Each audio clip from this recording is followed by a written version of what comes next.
नमस्कार. लग्नानंतर होईलच प्रेम या मालिकेच्या आजच्या भागामध्ये आपण काय पाहत आहोत तर इथे चोर ओटी भरण्याचा खरं तर कार्यक्रम सुरू झालेला आहे. आणि आपण इथे पाहतोय इथे ना काही दिवसांपूर्वीच्या आठवणी आपल्या नंदिनीला येऊ लागले. तिची झालेली अपघातामुळे क्रिटिंग किंवा तिने गमावलेलं तिचं बाळ, ह्या सगळ्या गोष्टी तिला आठवत असतात. त्यावेळेला तिथे आपल्या काव्यताईंनी बोललं होतं की तुम्हाला असंच आयुष्यभर सुखी ठेव, आनंदी ठेव, जोपर्यंत माझी प्रेग्नन्सी संपत नाही तोपर्यंत तरी मला आनंदी ठेव आणि मला कसले दुःख होईल असं काही करूच नको. तर तेव्हा तिने लपवण्याचा निर्णय घेतला. घरी कोणाला सांगितलंच नाही की ती तिचं बाळ गमावून बसली. पण तिने पाहिलं होतं जीवाची झालेली वाईट परिस्थिती, त्यांनी गमावलेलं त्याचं बळ, त्याची मानसिक स्थिती कशी हरवून गेली होती. घरच्यांचा विचार केला, काव्याचा विचार केला, जीवाचा विचार केला. त्याच्यानंतर आपण सरोगेसी ह्या पॉईंटवर जाऊन पोचलो. मग त्याच्यात कोणाची मदत घ्यावी हा प्रश्न असताना देवासारखी ना त्यावेळेला आर्या आपल्या मदतीला आली. ह्या सगळ्या गोष्टी तिला आठवत असतात. तिच्यासमोरून एक एक गोष्ट अशी झरझर जात असते. आज आपण घरच्यांचा विश्वासघात करतोय का, ही भीती पण तिच्या पोटात असते. पण आता आपण पाहतोय की तिने आईने कसं तिला धागा दिला होता बांधायला, तिचा गर्भपात होऊ नये, तिच्या बाळाला काही संकट येऊ देऊ नये म्हणून तर तिने हातात धागा बांधलेला. आज त्या धाग्याची सगळ्यात जास्त गरज आर्याला आहे, कारण त्यांचं बाळ आर्याच्या पोटात आहे. तर तिला असं वाटतं की आपण आपला धागा आर्याला द्यावा. आणि आता इथे आपण पाहतोय प्रत्येकजण तिला ओटी भरून छान शुभेच्छाही देत आहे. आणि आपण ही जी ओटी भरून घेतो आहे ती आपण खरंच किती चुकीचं करतो आहे. आपण कोणाला त्रास देतो आहे, घरच्यांना फसवतो आहे की काय, ही भीती पण तिच्या मनात आहे. तितक्यात आर्या येते. आर्या तिला छानसं गिफ्ट देते. तर ते गिफ्टमध्ये नक्की काय, बाळाच्या संदर्भात काही वस्तू तर नाही आहे ना, हा प्रश्न पण आता इथे मानिनी विचारते आर्याला. आर्या म्हणते की नाही. तर आता इथे आत्या म्हणू लागते की जर बाळाच्या संदर्भात असेल तर नेऊन टाकूया ना आपण त्या आडगळीच्या खोलीत. म्हणजे कसं त्या गोष्टींचा संदर्भ येणारच नाही आणि मग काही घटना व्हायची भीतीच राहणार नाही. तर आपण इकडे पाहतोय की जी घटना घडली होती पूर्वी, आपण पाळणं आणलं त्यामुळे, तर आता आपण बाळासाठी कुठलीही वस्तू नवीन घ्यायचीच नाही आणि बाळ जन्माला येताना सुरक्षित यावं त्याच्यासाठी आपण जो धागा बांधायचं ठरवलं होतं तर तो धागा बांधण्याची वेळ आली आहे. बाळाच्या खरं तर सेफ्टीसाठी, त्याच्या जीवाला काही धोका निर्माण होऊ नये त्याच्यासाठी. तर आर्या ही आपल्या बाळाची होणारी आई आहे, तर तिच्या हातावर तो धागा बांधायला हवा असं तिला वाटतं. आणि ती मग आपल्या नवऱ्याला म्हणजे जीवाला जवळ बोलवते आणि त्याच्या कानात कुजबुजून सांगू लागते की हिला ना तू आडगळीच्या खोलीत वरती घेऊन जा, मी थोड्या वेळात येते, आपण माझ्या हातातला धागा तिच्या हातामध्ये बांधूया. मग आता आपण पाहू शकतो की ह्या दोघांमधली कुजबूज खरं तर इथे पार्थ आणि काव्याचे लक्ष देते की हे काहीतरी यांची गडबड आहे, काही लपवत असतील हे दोघंजणं, हेच त्यांना कळत नाही आहे. पण आपण पाहू शकतो की इथे छान प्रकारे ओटी वगैरे भरण्याचं कार्यक्रम पार पाडलेला आहे. चोर ओटी एकदम छान भरल्या गेलेली आहे. आणि आता इथे खरं तर आपण पाहतोय जीवा हा काय करतो, आर्याला ना गुपचूप माझ्यासोबत चल एक ठिकाणी जायचं आहे असं म्हणत घेऊन चाललेला असतो. तर ती म्हणते अरे कुठे, तर तो म्हणतो विचारू नको ना कुठे, फक्त चलायचं काम कर ना. मग ती त्याच्यासोबत जात असते. तर आता इथे आपण पाहू शकतो हे सगळं आपल्या पार्थच्या लक्षात येतं की हे या दोघांमधलं काय प्रकरण आहे, काहीतरी गडबड आहे बुवा. तर आता इथे आपण पाहू शकतो की लहान मुलासारखं इथे खायला मिळालं नाही की आकाशात सारखं लगेचच आर्या खायला बिलगते. आर्या काहीही मागे पुढे पाहत नाही, काहीही अबरचबर काहीही खाते. आता इथे स्वतः तर खातच होती आणि स्वतःचा एक घास स्वतःच्या तोंडात, दुसरा हाताने दुसरा घास हा जीवाच्या तोंडात भरवत होती. हे सुद्धा आपल्या पार्थने नोटीस केलं. पार्थला जरा वेगळंच वाटलं. एखाद्या बायकोने असा एवढा अधिकार गाजवावा आणि एवढा अधिकार आर्या ह्या आपल्या जीवावरती म्हणजे घालत आहे. आणि त्या दोघांमध्ये नक्की काय शिस्त आहे, काय चाललं आहे, याचा शोध लावण्याचा निर्णय आता पार्थने घेतलेला आहे. बरं, त्या दोघांच्या मागे मागे पार्थ गुपचूप निघालेला असतो. काहीतरी लपवणूक चाललेली ह्या त्याची लक्षात येते. बरं बाई, जास्त जाता पाय पडावा तो कुणाच्या पायावर पडला, ह्या रप्प्याच्या जो पाय दुखतो त्याच पायावरती कचकन आपल्या पार्थचा पाय पडतो. आरडाओरडा त्याने लगेच सुरू केलेला असतो. आधी तिचं मन मोडलं, आता तिच्या पायाचं हाड मोडायचं की काय तुला, असा डायलॉग मारत सुरुवात केली. आणि लगेचच आपली काव्या पाठराखीण आलीच. काव्या मग म्हणू लागते की आत्या सगळ्या पाहुण्यारावळ्यांसमोर असं काय बोलताय तुम्ही? दरवेळेला काहीतरी बोलायलाच पाहिजे का? तमाशा प्रत्येक कार्यक्रमात केलाच पाहिजे का? तर पण इथे आपली आत्या म्हणते की माझ्या मुलीचा आधीच पाय मोडला आहे, तो पाय दुखतोच आहे, तो बरा झालेला नाही. त्याच्यावरती आणखी जास्त पायाने कचकटून पाय दिल्यानंतर तिच्या बिचारीचं पायाची काय हाल होईल. आणि राहिला विषय तिच्या मन मोडण्याचा, तर त्याने आधी मन मोडलं आणि आता पाय मोडतोय. काव्या मात्र म्हणते की झालं ते झालं, चुकून झालं असेल, एवढं तमाशा करायची काही गरज नाही, गरम पाणी आणून दे रे असं नोकराला सांगते आणि पाय शेकवायला सांगते आणि तिथून निघून जाते. तर आता इथे आपण पाहतो नंदिनीला वर जायचं असतं, पण ना तिच्या आईने थांबवलेलं असतं. चोरोटी भरून घेताना तुला काहीच कसं वाटत नाही, कुणाच्या भावनांशी खेळली तुला माहिती तरी आहे का, असा प्रश्न आई तिला विचारते. तिचा चेहरा हिरमसून जातो. आपण केलेलं काम चुकीचे याची थोडी पण जाणीव नाही. तुमच्या दोघांच्या चेहऱ्यावरती तर फार आनंद दिसतोय आणि बाळ गमावण्याचं दुःखसुद्धा दिसत नाही आहे. हे सगळं काय चाललं आहे तुमचं? आणि आर्या या घरामध्ये काय करते? तिच्याबद्दल काय काय झालेलं माहीत नाही का? कशाला तिला ह्या घरामध्ये बोलवले? तिच्याशी जास्त जवळीक साधू नको. तर आता इथे आईच्या ह्या प्रश्नावरती आपली नंदिनी मनमोकळेपणाने बोलू लागते.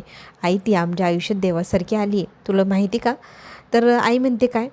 तर इथे ती सांगू लागते की आम्ही आमचं बाळ गमावलं, आम्हाला फार दुःख झालं होतं, पण आमच्या आयुष्यात आर्या आली. आर्याने आमचं बाळ जन्माला घालायचा निर्णय घेतला. आमच्या बाळाची सरोगेट आई दुसरी तिसरी कोणी नसून ती आर्या आहे.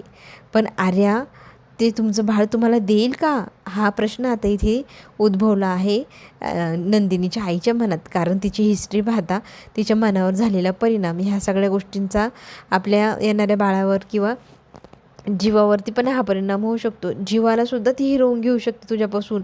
भानावर आहेस का तू, हा प्रश्न आता इथे खरं तर नंदिनीची आई नंदिनीला विचारते. आता आपण पाहू शकतो जीवाने खरं तर आर्याला आडगळीच्या खोलीत आणले. तिथे गेल्यावर ती म्हणते, अरे कुठं आणलेस मला तू? तर तो सांगतो, हे ज्या ठिकाणी मी तुला घेऊन आले त्या ठिकाणी आमची खूप स्वप्न होती, ती मोडली आहे. म्हणजे नक्की काय? तर आता तो सांगू लागतो की आमचं होणारं बाळ, त्याच्यासाठी आम्ही आणलेला होता हा पाळणा. त्या पाळण्याला पाहता पाहता हा त्याच्या मनातली व्यथा सांगायला सुरुवात करतो. अगदी डोळ्यात अश्रू येतात. आणि इथे आपण पाहतोय की तुझ्या बाबत काही घटना घडू नये म्हणून आम्ही तुझ्या हातात धागा बांधण्यासाठी तुला इथे बोलवले. तर धागा बांधून बाळ मरणार नाही याची काही शाश्वती. तर तो म्हणतो की आमच्याबद्दल घडले, कारण नंदिनीच्या हातातला धागा काव्याचा धागा हरवल्यामुळे नंदिनीने बांधला होता. तर मग त्याच्यानंतर लगेचच आमच्या बाळा आम्ही गमावून बसलो. तर आता आम्हाला दुसऱ्यांदा तसं होऊ द्यायचं नाही आहे, म्हणून आम्ही ठरवलेलं आहे की तुझ्या हातामध्ये तो धागा बांधायचा. आणि मग तो इमोशनल होऊ लागतो, त्याची तो स्टोरी सांगू लागतो, त्याच्याबाबत घडलेल्या घटना तो सांगू लागतो. बाळाबद्दल त्यांनी काय काय इमॅजिन केलं होतं आणि काय नाही, किती स्वप्न पाहिली, रंगवली. आणि ह्या पाळण्यासोबत ती सगळी स्वप्न आमची इथेच राहिली आडगळीच्या खोलीत, असं म्हणत पाळणा दाखवतो. पाळणा इतका सुंदर असतो ना, त्या पाळण्याला पाहून त्याच्या आयुष्यातली प्रत्येक क्षण त्याच्या डोळ्यासमोर असे जाऊ लागतात. बघता बघता त्याच्या डोळ्यातनं अश्रू टपटपू लागतात. त्या पाळण्याबद्दल बोलताना, त्या बाळाची लागलेल्या आसेबद्दल बोलताना आपला जीवा रडू लागतो. पार्थ आता खोलीच्या बाहेर आलेला असतो. जीवाच्या दरवाजा वाजवतो, कोणी उघडत नाही. आत जातो. आत गेल्यानंतर पाहतो तर काय, इकडे तिकडे तो पाहू राहिला तर त्याच्यासमोर कोणीही नसतं. आणि मग तो म्हणतो, हे दोघंजणं गेले कुठे? खोलीत आले नाही, मग गेले कुठे, हा प्रश्न आता पडलाय. तर फोन लावून पाहावा म्हटल्यावर तर फोन पण आपल्याच खोलीत राहिला. तर आता इथे पार्थ पटकन खाली येतो. आपला मोबाईल आपल्या खोलीतच असेल, मग तो शोधायला हवा असं म्हणत तो खोलीमध्ये मोबाईल शोधायला जातो. आता इथे पाहतोय आपण नंदिनीला तिची आई फार रागवते. तुझ्या नवऱ्याबरोबर ही आर्या जितकी फ्रेंडली आधी पाहिली ना आत्ता, तर मला फार भीती वाटते. तुझा नीट विचार केला आहे का? त्या मुलीला तुझ्या आयुष्यात तू घेऊन आली आहे, तुला या गोष्टीचं भान आहे का? ती मुलगी तुझं नवरा आणि तुझं बाळ दोन्हीही पळवून घेऊन जाईल आणि मग बसशील आयुष्याची ही घडी निस्तरण्याचा प्रयत्न करत. तर इथे नंदिनी म्हणते, आई तसं काही होणार नाही, पूर्णपणे विचार करून हा निर्णय घेतला आहे मी, तू घाबरू नकोस गं, मी आहे ना. आता मला ना आमच्या बाळाच्या सुरक्षितेसाठी माझ्या हातातला दोरा तिच्या हातात बांधायचा आहे, तर मी जाऊ का? मात्र आता इथे तिची आई तिची कान उघडणी करते. आता तरी सावध हो, ती आर्या तुझ्या नवऱ्याला तुझ्यापासून दूर करू शकते, त्याच्यावरती लक्ष ठेव, त्यांना मोकळीकता देऊ नको. त्यांचं वागणं एकमेकांसोबत फार फ्रेंडली आहे. नवरा बायको जसं असतो तसं त्या दोघांतलं वागणं तुला खटकत नाही आहे का? तर इथे आपली नंदिनी कुठल्याही गोष्टीला जुमानत नाही. आता तिच्या डोळ्यासमोर फक्त बाळ आणि बाळ. आर्यामुळे आपल्याला बाळ मिळणार एवढंच स्वप्न ती डोळ्यात ठेवते आणि तशीच वागत आहे. तिला कशाचंही भान नाही. फक्त आर्याचा नाही तर बाळाचा विचार ती करते. आता पार्थ त्याच्या खोलीमध्ये जातो. पूर्ण खोली उचकू पचकू पाहू लागतो. त्याला त्याचा मोबाईलच सापडत नाही. खरं तर फोन घेऊन त्याला जीवा कुठे हे पाहायचे. तर आता इकडे आपण पाहतोय की जीवा इमोशनल झालेला असतो. इमोशनल झालेल्या जीवाला लगेच हाताशी धरत आर्या त्याला कुरवळू लागते, गोंजरू लागते. तर आता बघता बघता त्याला अशी घट्ट अशी मिठी घालते ती. आणि तोही मूर्ख खरंच त्याचे कानपट रंगवू कमी, डोळे पाणवलेले असताना रडत रडत तिला घट्ट अशी मिठी मारतो. आणि नेमकी त्याच वेळेला नंदिनी येते. जीवा अशी हाक मारते आणि लगेच एकमेकांना सोडत लांब उभं राहतात ते. आणि मग इथे आपली नंदिनी विचारते, काय झालं तुम्ही दोघं ह्या अवस्थेत? तर तो रडत असतो, त्याचे डोळे पुसत असतो. आर्याला सावर करत म्हणू लागते की काही नाही गं ताई, हा जरा इमोशनल झाला होता बाळाविषयी बोलताना. मग याच्या डोळ्यातनं पाणी टिपकू लागलं. मग त्याला सावरण्यासाठी मी मग त्याचे आश्रू पुसण्यासाठी जवळ गेली होती, बाकी असं काही नाही. मग माझा जीव आहेच असा हळव्या मनाचा असं म्हणत त्याला ती घट्ट मिठी मारते. पण त्याचं लक्ष फक्त आर्याकडे असतं. आर्या आपल्या बाळाला जन्म देणाऱ्या ह्या गोष्टींनी तो हुरळून गेला आहे. त्याला काही दिसत नाही. बाळ सोडून त्याला आपली नंदिनीही दिसत नाही आहे. ही गोष्ट नंदिनीच्या लक्षात कधी येणार? तर आता इथे इमोशनल झालेली आपली नंदिनी हातातला धागा सोडते. तो आर्याच्या हातात बांधायचा आहे ना. याच्या अगोदर तो धागा तिने खोलला आणि बांधला होता आपल्या काव्याच्या हातामध्ये. काव्याच्या हातातला धागा हरवला होता. तर तिने तिचा हातातला धागा सोडून दिला, तिला बांधला. त्याच्यामुळेच तर त्यांचं बाळ गमवलं अशी भीती पण तिला वाटते. पण आता आपलं बाळ आर्याच्या पोटात आहे, तर ते सुरक्षित राहावं, त्याला काही संकट येऊ नये म्हणून ती स्वतःचा हातातला आता तिच्या हातामध्ये बांधणार आहे. तर आपला मोबाईल सापडत नाही. ह्या टेन्शनमध्ये पार्थ असतानाच पाठीमागून कोणतरी घट्ट मिठी मारली. बापरे, घाबरला ना आपला पार्थ. आणि मग तुमचं कोण आहे? तर इथे आपली काव्या म्हणते, अहो मी आहे काव्या, आर्या नाही आहे, काय घाबरताय तुम्ही? तर तो म्हणतो, नाही मी सिरियस आहे, मला ना फोन पाहिजे, मला माझा फोन सापडत नाही. फोन कशासाठी हवा आहे? तुमच्या उशीखालीच तर ठेवलं आहे मी, असं ती त्याला म्हणू लागते. तो लगेच झटपट जातो, त्याच्या उशीखालचा फोन घेऊन येतो. आणि मग ती विचारू लागते, काय झालं आहे, तुम्ही एवढी सिरियस मूडमध्ये काय? तर तो तिला सांगतो की सिरियसच गोष्ट आहे, मला फार भीती वाटते.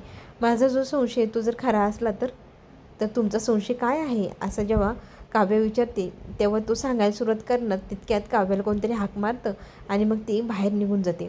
तो विषय तिथेच राहून गेला सांगायचा. तर इकडे आपण हेही पाहू शकतो की इमोशनल झालेली नंदिनी रडता रडता आपल्या हातातला धागा काढते.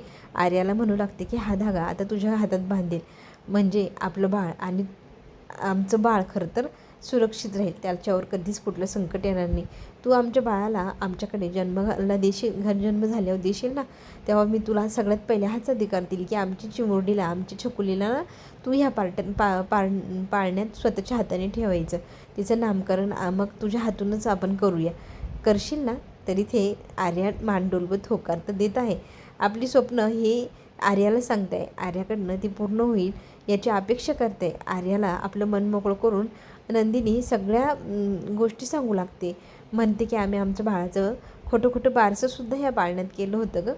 तर आता आपली छकुली जेव्हा जन्माला येईल तेव्हा तुझ्या हातूनच या पाळण्यात त्या बाळाला ठेवून आपण बारसं करूया.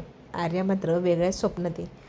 ज्या गोष्टीला तिने गमावले ती गोष्ट मिळवण्याच्या प्रयत्नात आहे.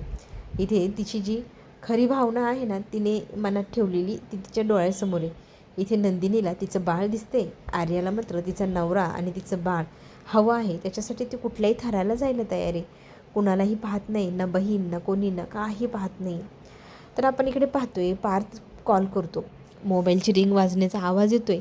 त्या रिंगच्या आवाजाच्या दिशेने आपला पार्थ निघालेला आहे. तर तो आवाज कुठून येतोय ते पाहत पाहत जातो. तर तो आवाज त्यांच्याच खोलीत न येतो, तो मोबाईल त्याच टेबलवर राहून गेलेला. इकडे मात्र आपली आर्य आहे, ती सांगत असते की नंदिनी ताईला तू काळजी करू नको, बाळ एकदम सुरक्षित आहे, त्याला काहीच होऊ देणार नाही मी, आणि माझ्यावर विश्वास आहे ना? नंदिनी म्हणते हो. आता आपण सोबत सगळेजण बाहेर गेलो तर संशय येईल, तर नंदिनीला पहिले काढून देते आर्य बाहेर आणि आम्ही नंतर मागणं येतो असंही सांगते. आता पार्थ खोलीत जातो. खोलीत गेल्यावर मोबाईल तर इथंच आहे. मग हा जीवा कुठे गेला हा प्रश्न आता इथे पडला आहे बरं का. तर आपण हेही पाहू शकतो की नंदिनी त्याच्या मागच्या बाजूने खाली निघून गेलेली असते. पार्थ मात्र मोबाईलच्या धुंदीमध्ये असताना मागे पाहतच नाही. तर कुठे गेला हा विचार करत खोलीच्या बाहेर येतो. खोलीच्या बाहेर आल्यावर पुन्हा एकदा कटाक्ष टाकतो पूर्ण हॉलमध्ये मात्र त्याला नंदिनी अजूनही ते तिच्या आईशी बोलताना दिसते. मात्र जीवा आणि आर्या हे त्याला दिसतच नाही कुठे गेली ती. तर आता तो पाहतोय की समोरच्या बाजूने ना आर्या आणि जीवा आडगळीच्या खोलीतून गुपचूप लपत छपत बाहेर पडताय. ह्या दोघांमध्ये काय प्रकरण चालले? आता ह्या प्रकरणाची नंदिनीला माहिती तरी आहे का? हे सगळे प्रश्न आपल्या पार्थला पडले. पार्थला खरं तर फार वाईट वाटतं की जीवा बहुतेक चीट करतोय, आर्याच्या प्रेमात पडलाय आणि आपल्या नंदिनीला वेड्यात तर काढत नसेल ना. काय प्रकार आहे हा शोधायला तर हवा. पण यांचं दोघांचं रोमॅन्टिक वागणं पाहून, एकदम एकमेकांशी मनमोकळेपणाचं वागणं पाहून संशयच येतोय. आणि आर्या खरं तर वेड्यासारखी करायची जेव्हा तिचा नवरा आणि मुलगा तिने गमावला. तर इथे आपली काव्या बोलता बोलली होती की माझ्या बहिणीला खरं तर तुमच्यासारखा किंवा जीवासारखा नवरा मिळावा. तर तिने तो नवरा असा तर नाही ना मिळवला, जीवाला नादाला तर नाही लावलं आर्याने. हा प्रश्न सगळ्यात मोठा पडलेला आहे आपल्या पार्थला. पार्थने मात्र पाळण्यात पाय पाहावे तसे आर्याचे पाय पाळण्यात पाहिलेले. त्याला आलेली शंका त्याने आता इथे काव्याजवळ बोललेली आहे. काव्या आणि हे सगळं ऐकते आणि म्हणते की नाही हो, असं काही नसणार. मात्र पार्थला दाट शक्यता आहे की ह्या दोघांमध्ये नक्कीच काहीतरी चालू आहे. तो सतत आता त्या जीवावरती लक्ष ठेवतोय. जीवा कुठे आहे हा प्रश्न विचारल्यावर नंदिनी खोटं का होईना सांगते की तो गेला आहे मूवी बघायला त्याच्या मित्रांसोबत. तर तुमचं काही काम होतं का, मी त्याला निरोप देऊ का? तर पार्थ म्हणतो नाही, तो दिसला नाही म्हणून मी विचारलं. खरं तर तो जिथे गेला आहे तिथे आता हा जाऊन बघणार आहे पार्थ. आर्याच्या घरी जेव्हा पार्थ जातो तेव्हा पार्थला आर्या आणि आपली ही जीवा यांच्यामधली जवळीकता स्पष्ट दिसते आणि त्याच्या पायाखालची जमीन सरकते. आता ते कशी मदत करतील नंदिनीला ते आपल्याला पाहावेच लागणार. आणि जीवा नंदिनी यांच्यात आलेली ही आर्या हिला कसं बाहेर काढतील काव्या आणि आपला पार्थ हेही पाहायला पाहिजे. चला तर मग पुढे येणारा ट्विस्ट आपण लवकरच पाहूया. तोपर्यंत घेऊ छोटीशी विश्रांती. चॅनलला लाईक सबस्क्राईब नक्की करा. पुढे येणारे नवे व्हिडिओ तुमच्यापर्यंत लवकरच पोहोचेल. आता घेऊ छोटीशी विश्रांती. धन्यवाद.